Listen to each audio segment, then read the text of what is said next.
Oi, gente, tudo bom? Olha só, vou deixar aqui mais um vídeo do nosso curso, né? Ainda naquela parte introdutória sobre o modelo de Heisberg, certo? E aqui eu já vou focar um pouco nas medidas de localização, né? Já vou introduzir alguns conceitos de desordem e vou fazer algumas medidas de localização, particularmente a entropia de Shannon, que aqui entra como uma medida de localização, e a participação. E no final eu vou fazer um bônus que não é tão estudado assim, mesmo até a nível de pós-graduação, que é um tema que vem mais da teoria de circuitos, tudo, mas que é muito importante, que é para você fazer cálculos de curva de corrente e voltagem, tá? Pensando num problema aí onde você vai ter como se fosse uma voltagem ligada a um drive magnético, tá bom? Então não é bem uma voltagem como a gente está acostumado de eletricidade, certo, gente? Vou explicar lá no final. Então vamos fazer aqui, fazer um resumão, né? Esse material já está disponível lá no nosso diretório, certo? Vou fazer um resumão aqui. Vamos lá. Então, a nossa ideia é começar tratando, por exemplo, já direto o modelo XXZ, tá? No caso aqui é o XXX, na verdade, viu? Você tem aquele termo de anisotropia igual a 1, né? Onde já estou introduzindo desordem do problema. Então, cada spin vai ter com seus vizinhos, né, um acoplamento JN, que até então a gente tinha tratado com J, ou seja, um sistema onde todos os spins se acoplam da mesma forma. Aqui não. Aqui a gente vai ter uma distribuição de desordem no acoplamento. Então, aquele J que lá no passado estava aqui fora, como J, como diz o Matuto, ele entra para dentro, né? Brincando com vocês, ou seja, ele fica dentro do somatório como JN. Ou seja, o spin N com N mais 1 acopla com JN. O spin N mais 1 com N mais 2 já acopla com JN mais 1, que já é outro número, que vai ser colocado através de uma distribuição de desordem, através de um gerador de números aleatórios. Tá bom? Beleza? Então, essa é a ideia de introduzir desordem nesse modelo. Ok, gente? O resto é muito parecido. A construção, aquele trabalho com os operadores, tudo é muito parecido. A diferença é que a gente vai só incluir esse JN na brincadeira aí, tá bom, gente? Ou seja, cada par de spin ali, J1, J2, você tem um dado acoplamento. J2, J3, desculpa, S1, S2, você tem um acoplamento. S2, S3, outro acoplamento. S3, S4, e assim vai. Ou seja, cada par de spin, desculpa, tem o seu acoplamento J específico, tá bom, gente? Então essa é a ideia. E aí a gente vai fazer aquela a matemáticazinha, que a gente já fez aí, já resumidamente a gente já fez, e a gente vai construir o Hamiltoniano com esse J aleatório, tá bom? Essa é a ideia, né? Então, assim, aí que J eu vou colocar? Que número eu vou colocar?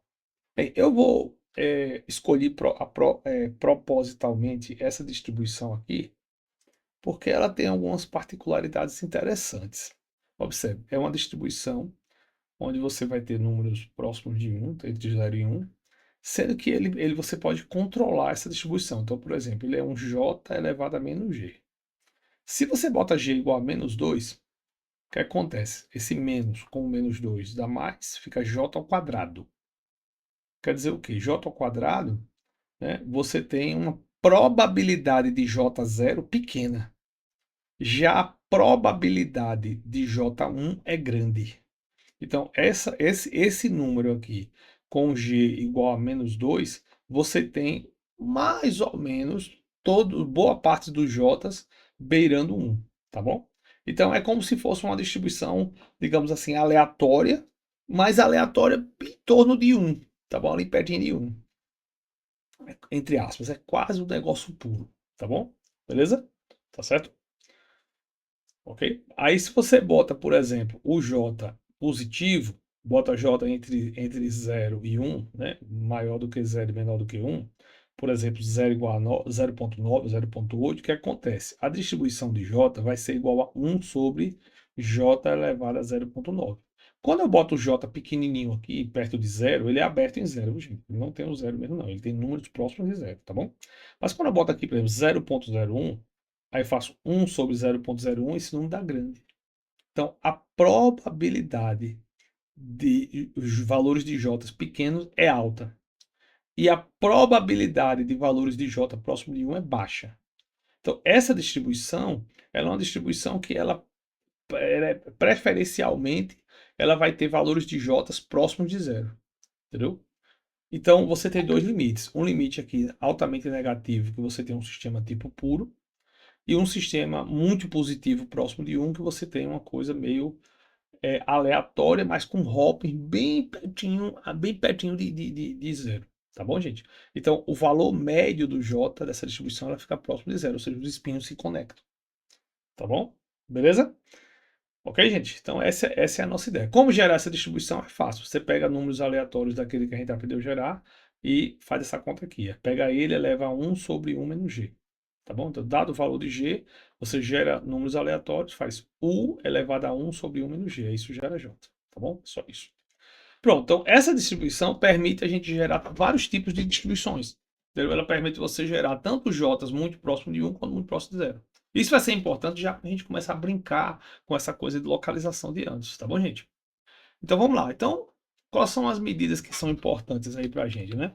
Uma medida muito importante é a participação. Bom, a participação é definida dessa forma aqui. Ela é 1 sobre somatório de módulo a quarta da função de onda. Então, digamos que esse cara aqui seja a função de onda projetada no SPI I. Se você somar isso aqui à quarta e inverter, essa quantidade ela vai ser uma função diagnóstico. Veja, supomos um sistema assim puro. Um sistema puro, um tipo cristal, todas as amplitudes vão ser iguais. Então, na média, para ser normalizado, a função de onda tem que ser 1 sobre raiz de n, para poder ser normalizado, né? Quando você substitui isso aqui e faz a conta, essa participação dá n. Então, num sistema delocalizado, ou seja, num sistema cristalino, por exemplo, onde a função de onda é igualmente espaçada, a participação ela é igual ao número de átomos, número de spins. Já num sistema localizado, seria o seguinte: o estado está bem localizado num spin só aqui.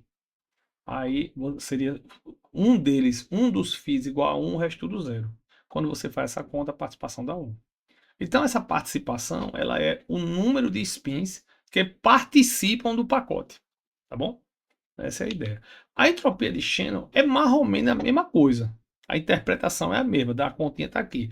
Então vai ser a mesma conta, sendo que em escala logarítmica. Num sistema puro, seria o logaritmo do número de spins que participam. E num sistema localizado seria zero, porque teria um logaritmo vai dar zero, né? Entendeu? Beleza? Então, essas duas medidas são medidas diferentes, mas que acabam estimando a mesma coisa. Quantos spins participam do pacote de onda, tá bom? Então, aqui está o cálculo delas. Tá? São duas def, participação e Shannon, bem simples, né? Basicamente, é módulo ao quadrado somado, módulo à quarta somado, depois inverte. E aqui, né, aqui tem um pequeno bugzinho, que é o seguinte: quando esse negócio aqui é muito pequeno, tipo 10 a menos 20, você vai tomar um log, computacionalmente isso não é muito favorável. Então eu boto um cutoffzinho.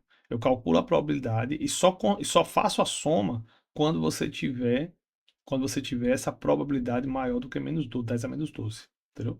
Se ela tiver, se ela for menor do que isso, eu não considero. Isso é só um acorte para você não ficar botando um logaritmo de zero ali dentro daquele somatório, entendeu?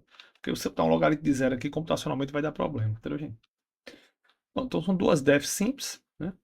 E aí a gente, né, pode montar mais ou menos o Hamiltoniano aqui. Então, o Hamiltoniano do problema XXZ, a gente já trabalhou com ele várias vezes.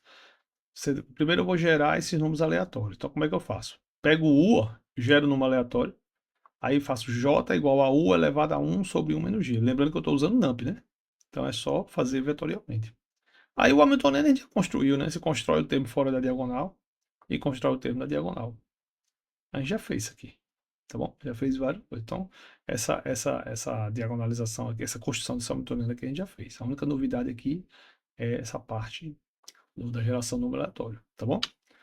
E aí a gente vai agora fazer aquela diagonalização, né?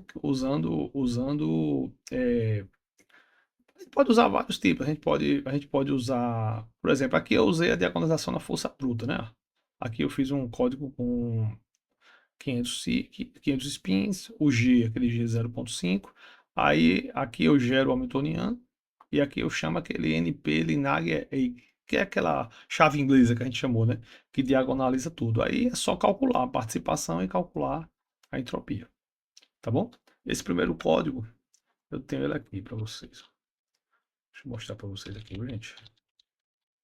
Esse primeiro código, que é o código mais basicão, eu tenho ele aqui. Tá vendo? Participação, a entropia, aquela def para gerar o hamiltoniano, né? E aqui eu tenho a minha análise. Ó, n igual a 500. Aí aqui eu fiz 3 valores de g. Tá? Né? Eu criei uma def para analisar aqui. Ó. Veja, 3 valores de g. Tá vendo? Aí aqui, ó. Aí o que é que eu faço? Para cada valor de g, eu criei aqui, ó. Deixa eu mostrar para vocês. Eu criei aqui uma lista de valores de g. Menos 2, 0.509. Aí eu faço um loop onde o G vai percorrer esses valores aqui. Para cada valor de G eu entro, gero o hamiltoniano, diagonalizo com a minha chave inglesa, tá? Calculo, por exemplo, calculo, por exemplo, aqui, aqui eu estou pegando uma dada energia, peguei uma dada energia e peguei a primeira energia aqui, ó. Certo? Porque lembra que o modelo XXX, ele começa na energia zero, né? Lembra que a gente viu lá nos outros slides, né? Então, se eu pegar o primeiro estado já vai ser um modo de energia ali próximo de zero, entendeu? Então, a energia que eu chamei de essa alvo, é você pegar o alto valor para esse contador igual a 1. Então, você pegou um alto valor ali logo no começo, preço de E igual a zero. A mesma coisa a função de onda. A função de onda eu peguei todos a coluna que tem essa posição. Então, isso daqui é um alto valor próximo de zero, isso aqui é a sua respectiva autofunção. Aí calcula a participação, calcula a entropia e depois imprime, tá bom? Beleza? Então, vamos rodar aqui. Esse eu vou rodar, que ele é razoavelmente rápido, tá? Esse é rápido. Para G igual a menos 2, a energia, como eu disse, é próximo de zero, a participação deu 300 e a entropia deu mais ou menos o log disso, tá bom? Para G maior, positivo, o que aconteceu? A energia também próximo de zero. Aí aqui, ó, a participação já diminuiu e a entropia concomitantemente diminui. Aí para G bem próximo de 1, o que acontece? Aí vai dar, isso aqui é uma coisa numérica do Python, vai dar a entropia bem baixa, a participação bem baixa e a entropia bem baixa.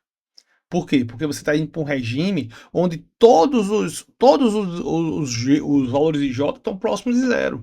É um problema que não tem conectividade, então não tem como a função de onda do Magno propagar na rede.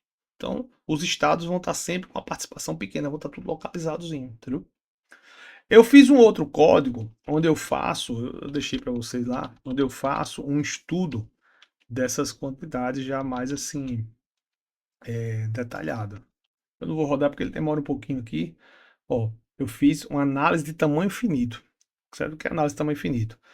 Observe que nesse programa que eu rodei aqui, cadê? Nesse programa que eu abri para vocês aqui, eu rodei esse programa para n igual a 500. Eu fixei o n, escolhi 3 valores de g e rodei.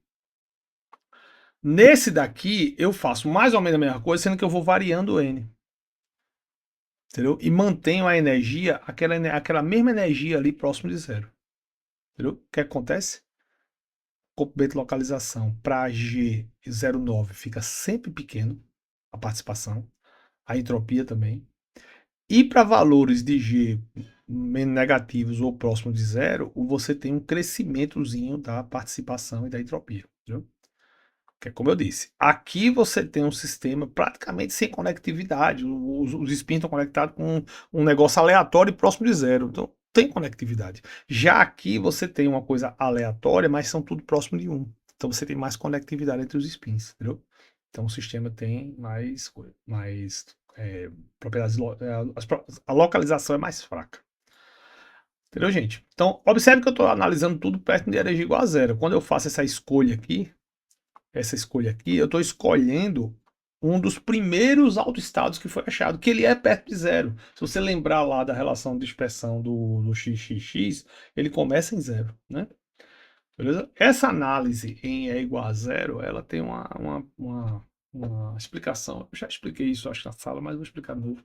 Que é o seguinte, tradicionalmente, esses modos de E igual a zero, eles têm um momento pequeno. Tá? Quando ele tem um momento pequeno, o K é 2π sobre lambda, quer dizer que o comprimento de onda dele é grande. Então ele vai, entre aspas, ver menos a desordem. Ver, entenda-se, ele vai tipo difratar menos a desordem, entendeu?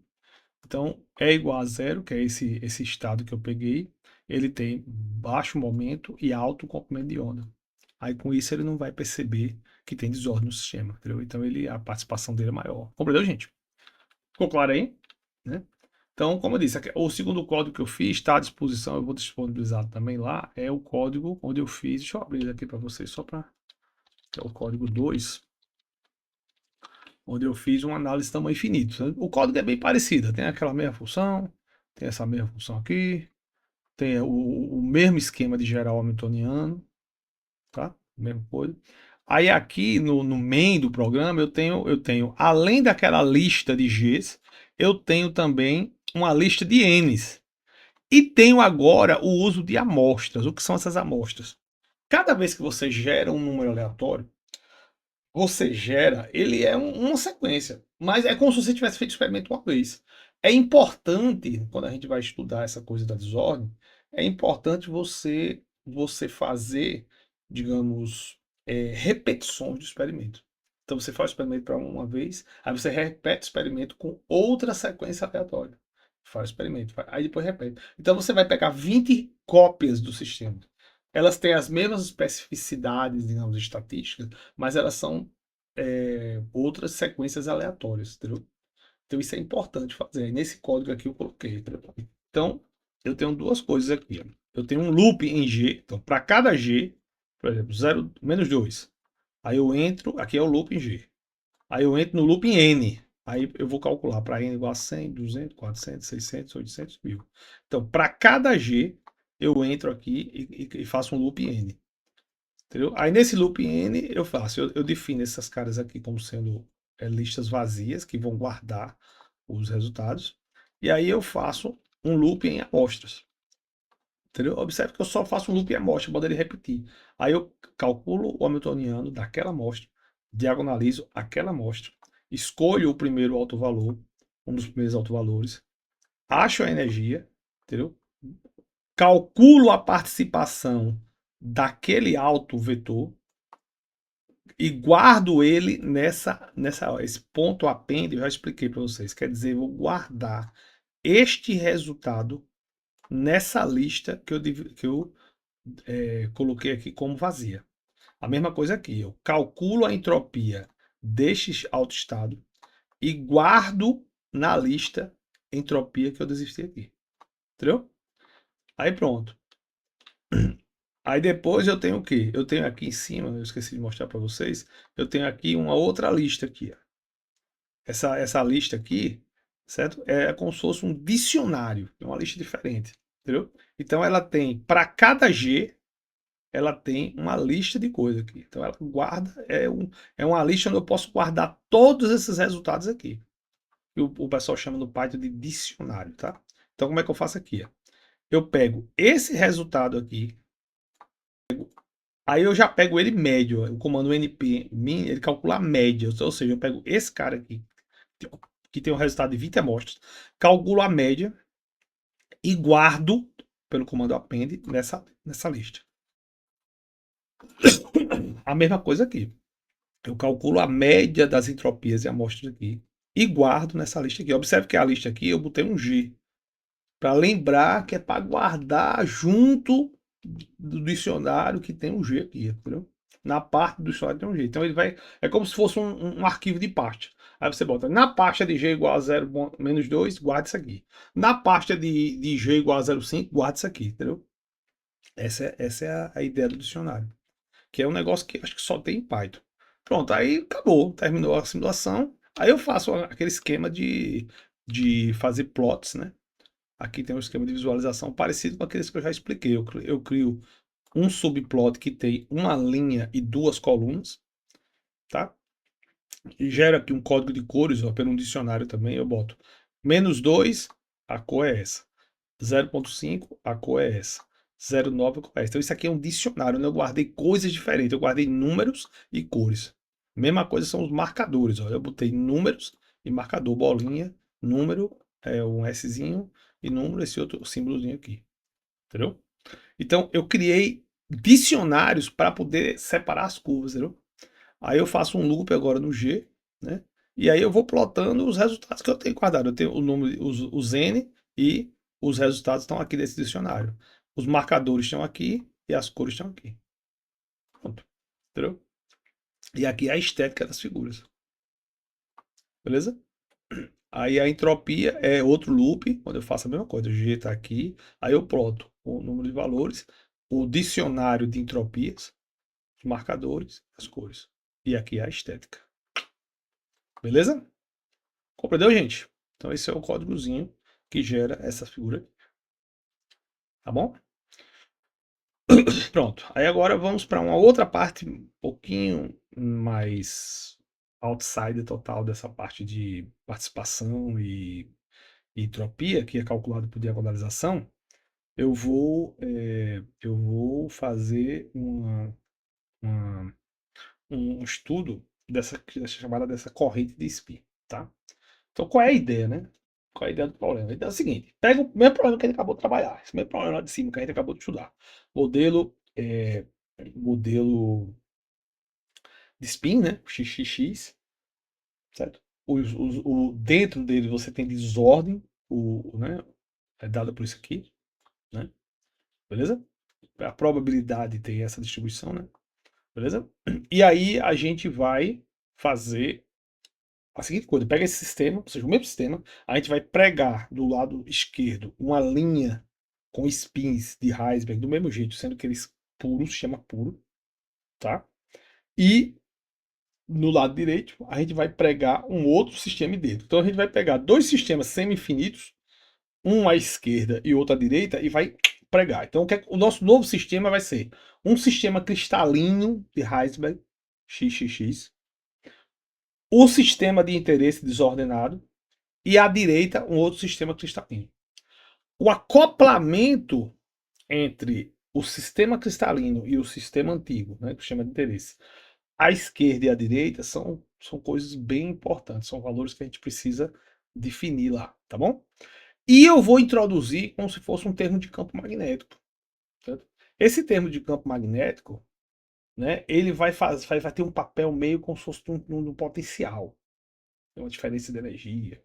E aí vai gerar um efeito que lembra a voltagem, entendeu? E aí eu vou fazer calcular a corrente de spin atravessando da esquerda para a direita, entendeu? E aí eu vou fazer isso através da chamada teoria de funções de Green, né? Então, como eu disse, eu preciso de definir os acoplamentos na extrema esquerda e na extrema direita, que são esses parâmetros aqui, tá? Então, existe como se fosse uma matriz de acoplamento, certo? Essa matriz de acoplamento é dada pela teoria de circuito por isso aqui. Aí a gente vai ter uma função de Green para esse problema, que é basicamente o termo de função de Green normal menos essas funções essas autofunções aqui, ó, essas autoenergias aqui, que é o acoplamento na esquerda, acoplamento na direita, e aqui, cara, é um fator. Esse é um fator numérico que ajuda a gente a controlar algumas instabilidades, alguns polos que essa função de Green tem, entendeu? Então, esse eta aqui é para você ter um termo diferente de zero, onde você acaba controlando alguns processos de polo, de divergência. Isso, em geral, é altamente complicado na função de Green. Aí você soma esse termo complexo e depois bota esse termo complexo para zero, tá bom? Mas basicamente você tem E, energia, menos o H. Isso aqui, gente, é o H. O H total. O H total agora é o quê? É o H que a gente acabou de calcular, mais a interação com o termo de fora. Basicamente isso. Entendeu? Essa é a ideia. Então você tem aqui basicamente a identidade, né? Vezes a energia, menos o hamiltoniano do sistema, menos os termos de interação. Na verdade, se você botar um menos em evidência, vai ficar o hamiltoniano do sistema mais os termos de interação. Tá bom? Então, isso é a definição clássica que a gente estuda na função de Green, 1 sobre E menos H, beleza?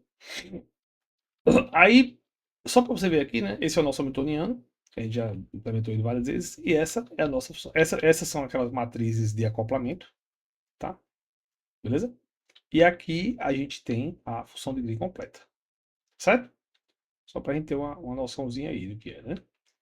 Aí a ideia agora é a gente construir o termo de transmissão, tá? Então, vamos lá, né? O termo de transmissão, ele é dado por esse traço aqui.